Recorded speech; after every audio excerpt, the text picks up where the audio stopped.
بسم اللہ الرحمن الرحیم۔ سورہ فلق قرآن مجید کی آخری دونوں صورتیں، ان کو معوذتین کہا گیا ہے اور یہ مدنی صورتیں ہیں۔ سورہ فلق کی آج ہم تفسیر بیان کریں گے اللہ تعالیٰ کی توفیق سے۔ سورہ فلق میں 5 آیتیں ہیں اور یہ مدنی صورت ہے، اور رسول اللہ صلی اللہ علیہ وسلم آخری 2 صورتوں کا جو کل شریف ہے، ان کا جو ہے وہ اکثر ورد فرمایا کرتے تھے۔ اللہ کریم نے ارشاد فرمایا، بسم اللہ الرحمن الرحیم، قل اعوذ برب الفلق۔ کہا اے نبی صلی اللہ علیہ وآلہ وسلم، آپ کہہ دیجئے کہ میں پناہ مانگتا ہوں یا پناہ لیتا ہوں صبح کے پروردگار کی، برب الفلق، صبح کے پروردگار کی۔ اب فلق کا لفظی مطلب ہے چیرنا، پھاڑنا، یعنی کہ صبح جو ہے وہ رات کے اندھیروں کو چاک کر کے، رات کے اندھیروں کو چیر کر باہر آتی ہے۔ تو کہا گیا کہ میں پناہ لیتا ہوں اس پروردگار کی، برب الفلق کے، جو فلق کا پروردگار ہے، جو صبح کا پروردگار ہے۔ اب دیکھیے کہ اللہ کریم نے اس مقدس کتاب کے اندر انسان کا منشور حیات بیان کر دیا ہے، زندگی کا مقصد بیان کر دیا ہوا ہے کہ انسان نے اس ڈگر پر چل کر اپنی زندگی گزارنی ہے، تبھی وہ کامیاب اور اچھی زندگی گزار سکتا ہے۔ اور اس قرآن کے اندر اللہ کریم نے انسان کی منزل کا تعین کر دیا۔ اب اس منزل کے راستے پر سفر کرتے ہوئے انسان کو مشکلات آتی ہیں، انسان کو رکاوٹیں آتی ہیں، اس کے دشمن طرح طرح کے تیار ہیں جو اس کی جان پر بھی وار کرتے ہیں اور اس کے ایمان پر بھی وار کرتے ہیں، جو اس سے ہر چیز لوٹنا چاہتے ہیں، اس کی متاع ایمان کو غارت کر دینا چاہتے ہیں۔ اب انسان کو ان سے برسر پیکار ہونا پڑتا ہے، بڑے اس کے ان چیلنجز کا ایک مقابلہ ہوتا ہے۔ جو سب سے بڑا دشمن ہے وہ تو انسان کا شیطان ہے، جس کا مقصد ہی یہی ہے کہ انسان کو گمراہ کرے، انسان کو راہ راست سے ہٹائے۔ تو اب ان مشکل حالات میں قرآن نے ہمیں جو سب سے اعلیٰ اور سب سے برتر ہستی ہے، اور جو اتنی اتھارٹی رکھتی ہے، اتنی پاور رکھتی ہے کہ ان مشکلات سے ہمارا پیچھا چھڑا سکے، ہمیں نجات دلا سکے، اس کی طرف ہمیں جو ہے وہ نشاندہی کی ہے کہ تم سب جو ہے وہ اللہ تعالیٰ کی پناہ میں آ جاؤ اور اللہ تعالیٰ سے یہ التجا کرو۔ التجا کیا کرو؟ کہا قل اعوذ برب الفلق، کہ اے حبیب صلی اللہ علیہ وسلم آپ کہہ دیجئے کہ میں پناہ لیتا ہوں صبح کے پروردگار کی۔ ارشاد فرمایا، من شر ما خلق، اور ان تمام چیزوں کے شر سے جن کو تو نے پیدا فرمایا، یعنی کہ اللہ تعالیٰ کی جو تخلیق کردہ چیزیں ہیں ان کے شر سے، اے اللہ ہمیں ان کے شر سے بھی بچانا۔ تو دیکھیے کہ اس آیت کے حصے میں اللہ تعالیٰ سے یہ التجا کی گئی ہے۔ ہمیں نہیں پتہ کہ کتنی چیزیں ایسی ہیں کہ جن کے شر سے ہمیں بچنے کی ضرورت ہے، جو ہمیں ضرر پہنچا سکتی ہیں، جو ہمیں تکلیف دے سکتی ہیں۔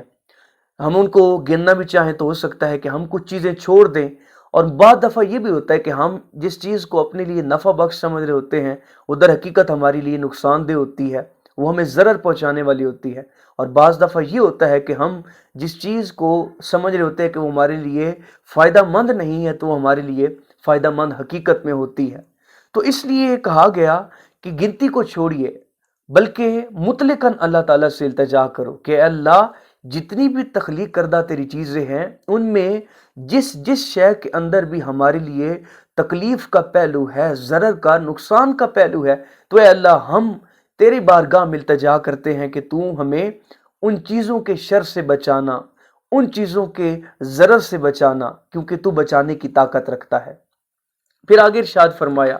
وَمِن شَرِّ غَاسِقٍ إِذَا وَقَبَ، اور کہا کہ بالخصوص تاریکی کے شر سے، رات کے شر سے، کہ جب وہ چھا جائے، جب ہر طرف اندھیرا ہی ہوتا ہے، اندھیرا،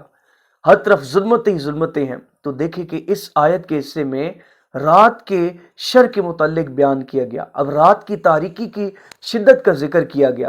کہ جب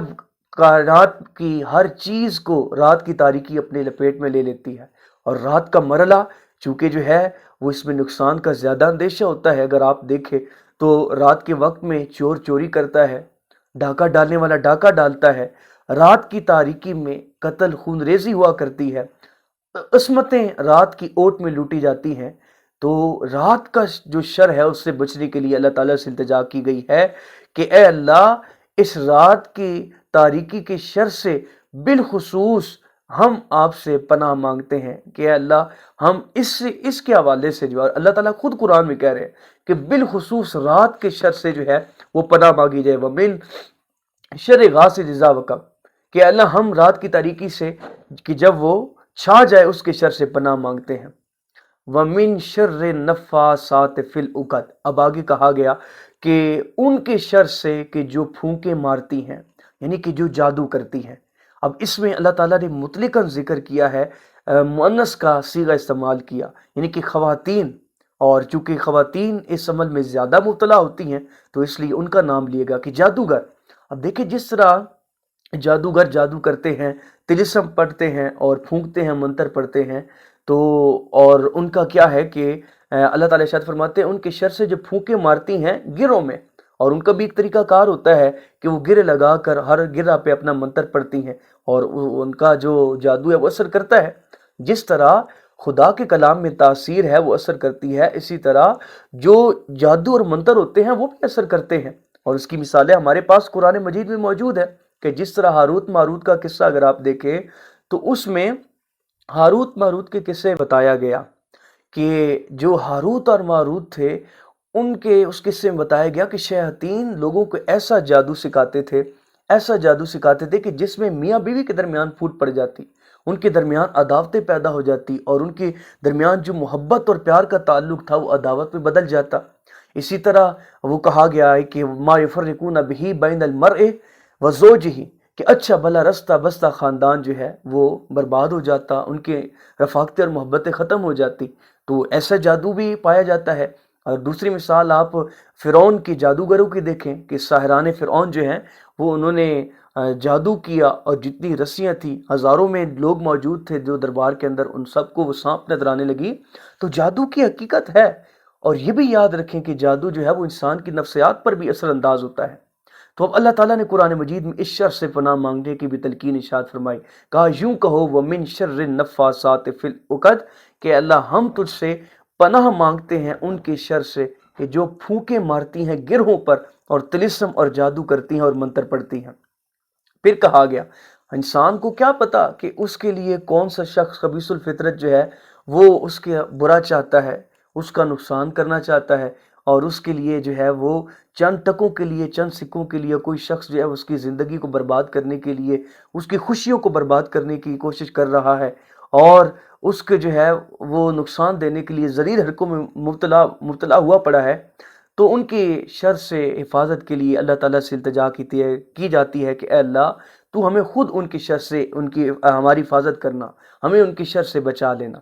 پھر آگے کہا گیا وَمِن شَرِّ حَاسِدٍ إِذَا حَسَد، حسد ویسے ہی بری بلا ہے۔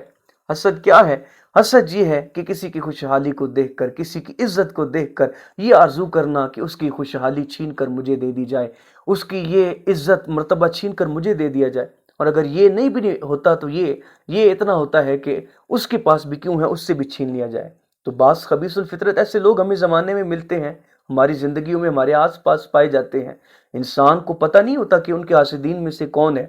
اور وہ اپنا کام کر کے چلے جاتے ہیں۔ تو اس لیے ان خفیہ دشمنوں سے بچنے کے لیے بھی اللہ تعالیٰ سے التجا کی جائے۔ اللہ تعالیٰ کا قرآن ہمیں بتاتا ہے وَمِن شَرِّ حَاسِدٍ إِذَا حَسَد، کہ میں پناہ مانگتا ہوں حسد کرنے والوں کے شر سے کہ جب وہ حسد کرے۔